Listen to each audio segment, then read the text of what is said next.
Hey, what's going on guys? In today's video, I'm going to be talking about traveling whilst living with Crohn's disease. Now, I know for me, when I was first diagnosed, one of the first questions I had was, how am I going to go on holidays? How am I going to travel whilst having this disease? What's going to happen to my medication? What if I get sick? All those kinds of questions popped into my head. But rest assured, I've traveled many times since being diagnosed in 2017, and I've never really had any issues. So in this video, I'm going to share kind of some suggestions and things I've always followed when I'm planning a trip. So of course, none of this is medical advice, it's just my own personal lived experiences. And if you have any suggestions of your own, definitely drop a comment down below. So firstly, if you are planning a trip, I would definitely let your doctor know. Tell them where you're going, what your plans are, how long you're going to go for, and they'll give you a good indication of whether it's a good idea or not. Potentially, if you are going to a place that doesn't have a great healthcare system or there's not many hospitals around, that could be quite problematic. It might not be a massive issue, but it is definitely worth, telling your doctor where you're going to go. But say if you are going to a major city where there is really good healthcare, great hospitals, you shouldn't have any issues whatsoever. In terms of medications, obviously you know which medications you're on. If you're on tablets, just make sure you have enough to cover you for the whole trip, and maybe some extra as well, just in case, you get caught out with delays and all those kinds of things.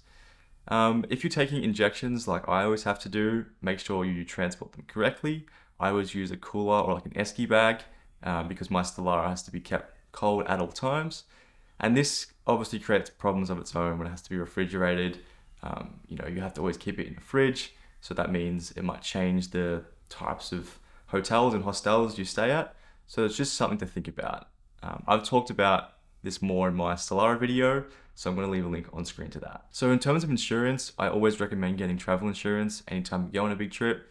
And obviously having a medical condition such as this one does require you to get a different premium.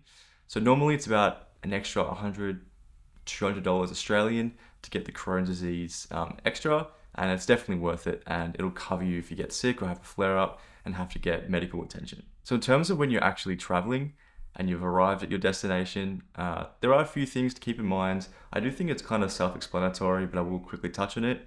So firstly, food. Obviously, I think food definitely causes flare-ups in most people. You eat something bad or too spicy and it just causes you a world of problems. So my biggest tip would be try and avoid street food, or if you're seeing a restaurant that maybe doesn't have the best hygiene standards, even though if the food looks really, really good and it is busy, if the hygiene doesn't look great, I really wouldn't risk it. I know it can be tempting when the food is cheap and you want to eat local and all those kinds of things, I understand. But just speaking from past experience, it's not worth taking that chance. I'm not saying you have to go and eat at 5-star hotels and, eat really clean. I'm not saying that at all. I would just say, be sensible with your food choices. Obviously, this one's also difficult. Alcohol, you're going to be traveling. Chances are, if you are a drinker like myself, you're going to be drinking probably way more than you normally will. I know for me, when I went away a few years ago, this is in the early stages of getting Crohn's disease, I was very strict with my drinking when I was back home. When I went away for a month, I was drinking every single day. And about 2 weeks in, I just really felt sick, felt bloated. A lot of my symptoms came back. So just keep in mind that it's great to enjoy yourself, but at the end of the day, we do have a medical condition and we should still try and, set some limits for ourselves and not drink every single day. But honestly, if you can handle it, like, you do you. I went away last year and I drank most days and it never caused any issues. I think you know your body more than anyone else. So yeah, I would just go at your own pace. I think essentially that's all it is. It's just listening to your body. If you're about to go on a big trip and you're already in a flare stage, you're not feeling too good, it might be worth rethinking the trip or maybe changing location, something like that. But if you're feeling good, leading up to it, you shouldn't have any real issues.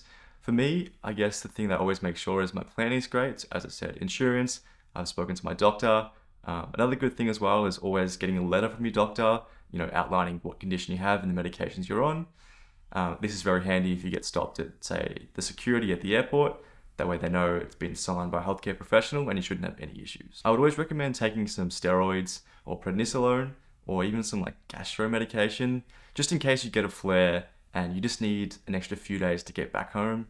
Taking a few of these can really quickly reduce the inflammation. It's not a long-term solution, obviously, but in the short term, I think it's a great option. So I hope this video gave you some kind of optimism that traveling with Crohn's disease is definitely possible. I've gone to Europe, Asia, across Australia and America as well, the whole time while having Crohn's, and I've never really had any issues. So definitely don't let it get you down. If you've just been diagnosed, you can still definitely go on all those holidays, and hopefully travel across the world if that's your intention. So if you have any questions, concerns, or maybe some advice yourself, definitely drop a comment down below. But for now, thank you so much for watching, and I'll see you in the next one. Cheers.